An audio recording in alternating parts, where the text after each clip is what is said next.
Hi everyone, welcome to A Beer with Brad, episode 39. Tonight I'm drinking a Riverfront from Kros Strain Brewing Company. Riverfront is an IPA that was brewed in collaboration with Big Grove Brewing Company out of DesMoines, Iowa. Interesting to note that Big Grove is actually going to open a tap room here in Omaha later this year. Down at the University of Nebraska Medical Center campus, they're building a new mixed-use development on the western end of it in an old steel factory, and it's going to have a lot of different things. It's an innovation campus, and then there'll be restaurants and other things, and one of the things will be a brewery tap room. So kind of cool to see Kros Strain doing a collaboration. I always like when the breweries do collaborations. I always felt like the beer community is just really good about being friends, working with each other, all knowing each other. There's a lot of big beer celebrations around Nebraska where all the breweries get together and have different events. So always cool when you see a collaboration, and this one's kind of cool because you see it, the Riverfront theme being that they're in Iowa or Nebraska, and doing it with a brewery, a tap room that is coming to Omaha. So Riverfront by Kros Strain Brewing Company and brewed in collaboration with Big Grove out of DesMoines, Iowa. This is a double IPA, and I call it a little more of a classic IPA. It has the classic Galaxy hops in it, but it also has Nectron hops in it. More of a traditional IPA than a lot of the hazy IPAs that Kros Strain is very well known for and brews a lot of. So, Riverfront by Kros Strain. So, before we get going, if you hear any random noises in this video, I'm sorry. Got a 7-year-old upstairs that's not sleeping yet, long after his bedtime, and he keeps jumping out of bed, making all kinds of noises. There is storms passing through. I shouldn't call them storms. They're more showers. Nothing like we had the other day, but there is rain moving through, and if it rains hard enough, then you hear it on the windows, and then every once in a while it randomly thunders, so you hear that. And then my daughter has music playing in her room, even though she's been asleep for hour and a half now, and it is extremely loud tonight, so every once in a while I can hear it in the background. So I don't know all of those noises what you're going to hear, but I can hear them all. Just finished up another busy month. March was, or April, it's now May, I keep thinking last month. It was just an extremely busy month, which was awesome. I did some really cool projects, some really big things. I had my biggest photo order ever as far as people ordering prints. I took prints that were as tall as me down to Signature Aviation down at the airport, and they're hung up in their brand new, newly remodeled lobby. Can't wait. The construction company that did the remodeling actually hung them for me, so I haven't seen them in person, but the guy that runs the place down there texted me a couple pictures. They look awesome, and then I saw them in person. There's a picture of me. You can see it here where I'm standing between two of them. These pictures are as tall as me. And the cool thing is they're not like pictures that I went out and took for signature. They actually told me some themes they were looking for, and I got to go through photos that I had already taken, pictures I liked. I did have to modify them a little bit to fit their tall horizontal, or what do you call it, vertical orientation, and then convert them to black and white. But once again, I converted some pictures that I'd only printed in colored black and white. They came out really cool. Seeing pictures that I took as tall as me is always awesome. They're printed on canvas.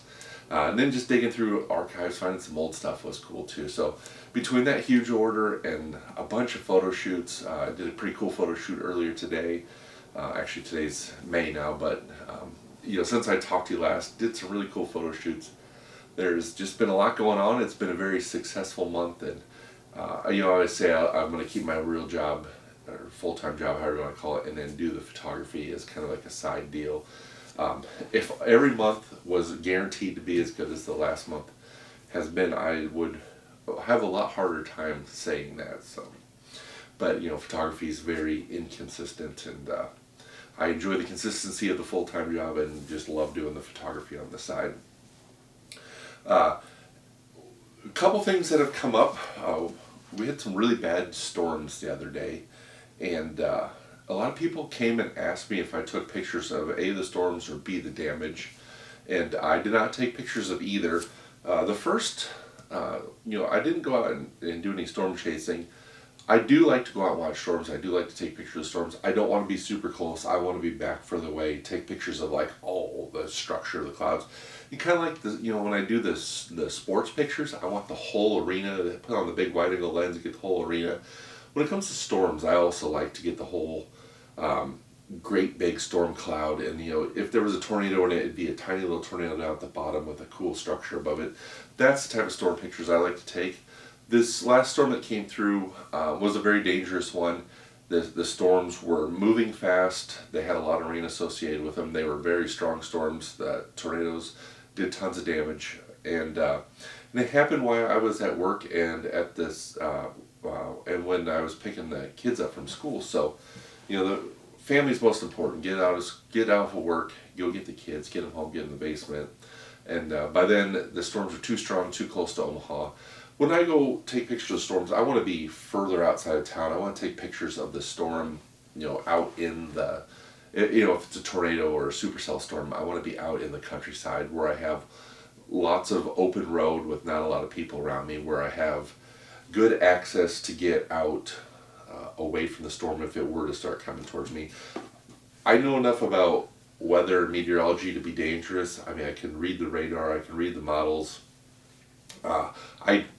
I somewhat understand the clouds, but I stay far enough away, and so as long as I stay far enough away and I have cellular reception where I could use my radar, I have a professional level cell phone radar app that uses my GPS. It pinpoints my location, and it doesn't just show the blob of red and yellow for the rain. It actually has the hail cores where you can see the hail inside the cells. You can see the velocity mode where you can see the actual, the red where the red wind's going away from the radar, and the green when the wind's going towards the radar. So you can see the swirl of the clouds. You know where in the storm that's happening. And then if there was a tornado, you could see the debris. So using all those things linked up to the GPS on my phone, I can see exactly where I am in relation to all that. I can see which way it's moving, and I can stay far enough away to be safe. So needless to say that everything on Friday happened so fast that I was in no position to go chase it, and I'm not going to go out unprepared to see a storm. My best bet was to get my family, get them home, get the cars in the garage, and just stay in the basement until everything passed. That said, Omaha did get hit by the worst tornado probably in my lifetime. There was a lot of damage. Luckily, no one in the actual Omaha area got seriously injured or killed, so that's great. I feel bad for all the people that lost. Some people lost everything, so that's tragic, and that's too bad. Which leads me to the part where people ask me if I went out and took pictures of the damage, and no, I feel bad. That to me feels like an invasion, where invasion of privacy, or those people just went through a very traumatic experience, and I don't need to go out. What am I going to do with the pictures? I mean, I don't work for a newspaper.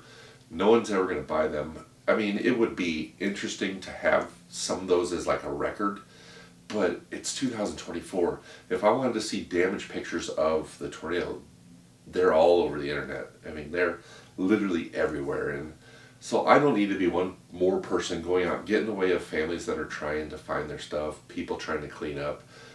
There's a traffic jams of people just out trying to sightsee. I stayed away from it, stayed clear. I have not gone out towards the tornado damage at all, and I don't need to. I have taken some pictures of kind of tragic situations past, like the old market when the M's pub blew up. Yes, people did lose their homes and people lost their place of employment, because that was kind of different, because I was there working. I was across the street. I mean, I literally heard the explosion and walked out the door, and I could see the flames coming out from the restaurant. So, I did stick around that night and take some pictures of it.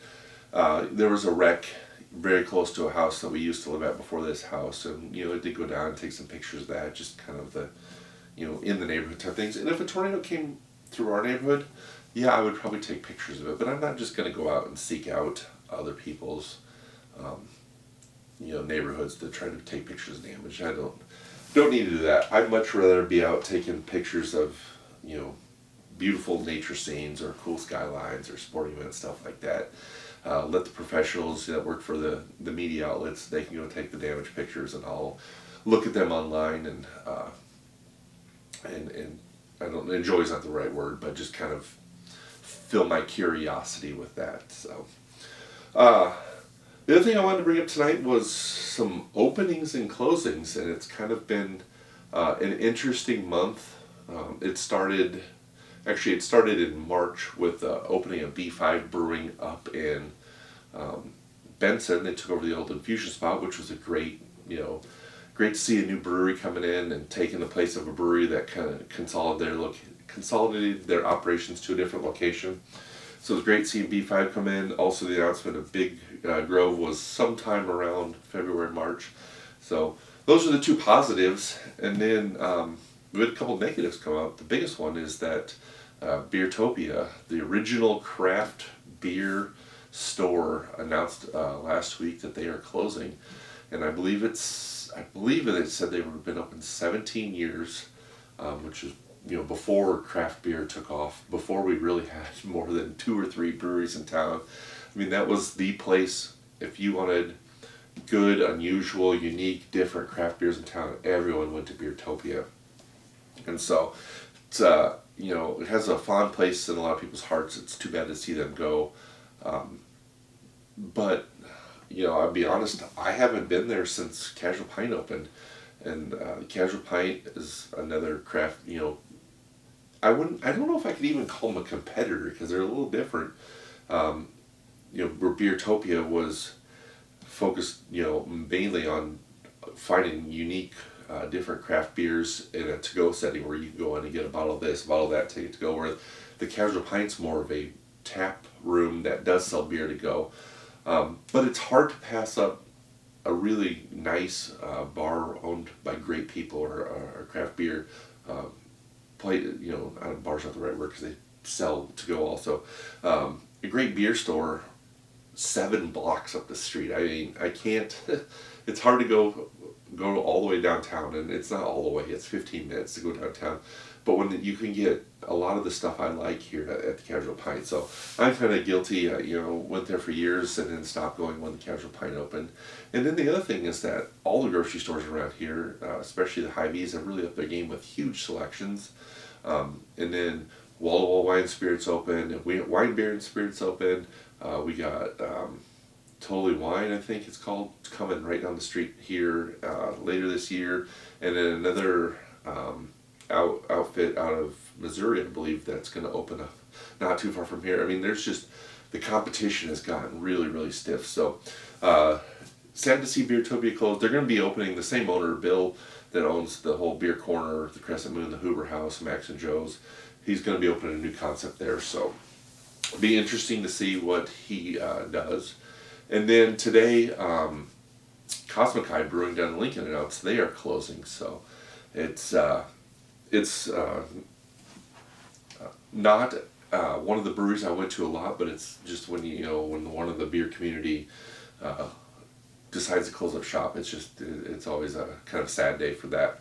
And then we've had a couple tap rooms too that have closed in Omaha over the last little bit. I mean, most of them were, I think, a couple of them last year, but last week Zipline, their main brewery's down in Lincoln, but they had a tap room here.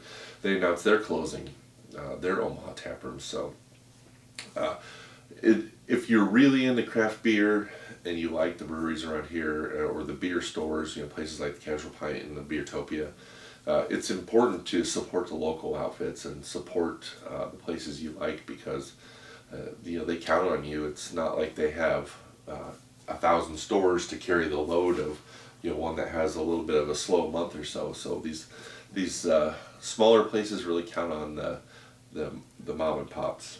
It was kind of interesting too that my huge photo order I was talking about earlier, that they also selected me for my photos because I was local.